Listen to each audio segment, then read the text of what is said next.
You could tell Pete there's an opening in South Bend, Indiana that he could take if he wanted to. Yeah, I don't think that'll happen. Of all the candidates there, I know Urban Meyer's name has been thrown out. Because I do know this for a fact, that when Urban Meyer was leaving Utah, he stopped into South Bend. And he asked if he could have the same kind of recruiting gray area that Lou Holtz had. Lou Holtz had 2 scholarships where he could get somebody in who didn't have to have the same academic requirements. Lou had 2, from what I'm told. Urban was told he could get 1. Urban kept going south, went down to Florida, and took the Florida job. And that's coming from a great source. A great source. Yes. Now, I'm not suggesting that LSU isn't a institution of higher learning, but how attractive do you think that is to Brian Kelly, knowing that, well, maybe the academic standards are a little looser for the football team? I'm going to say he'll probably be able to embrace that it's, not as academically challenging to get rigorous to get recruits in there. I'm going to guess. Dan, they like to say they're more accepting and invitational university. I like that. Not elitist. Yes. That's snobby, smart. That's people. why I couldn't get into Notre Dame. LS is about you. Yeah. If you ever wanted to make your home feel safer, there's no better time now. Simply Safe, giving my listeners 50% off their award-winning home security. You can learn more, get 50% off your new system. Visit simplysafedan.com. But imagine, I was told one of the assistant coaches was recruiting for Notre Dame last night. He went in to a recruit's home. Comes out. Finds out Brian Kelly has taken the LSU job. So he said, I felt like a jerk.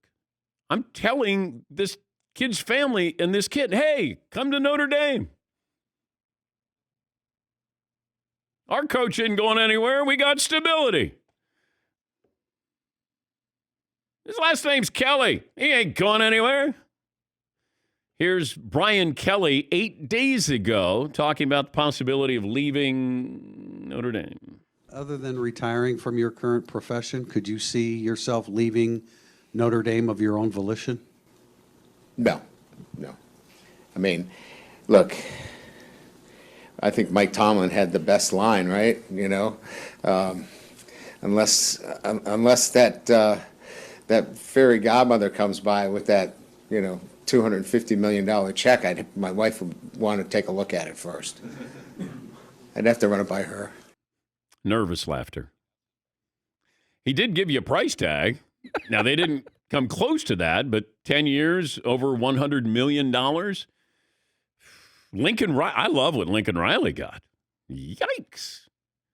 Because LSU thought they had Lincoln Riley. They were going to give him $12 million a year. They thought they had him, and then all of a sudden USC swoops in and give you a nice salary, give you a couple of houses. They buy your houses in Oklahoma. You got a jet on call 24 hours a day. Man.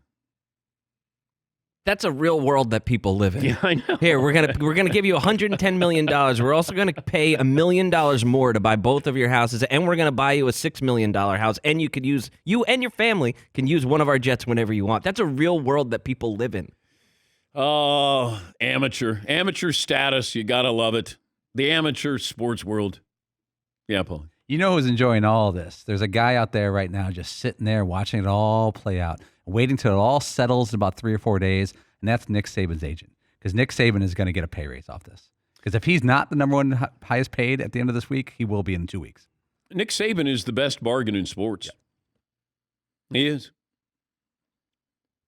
He makes money. Yeah, McLovin. Yeah, but what the heck is Nick Saban going to spend any more money on? All he does is watch tape and listen to classic rock. What is Brian Kelly going to spend all this money on? He's 60. Is this going to change your life? I mean, I'm just curious. Why?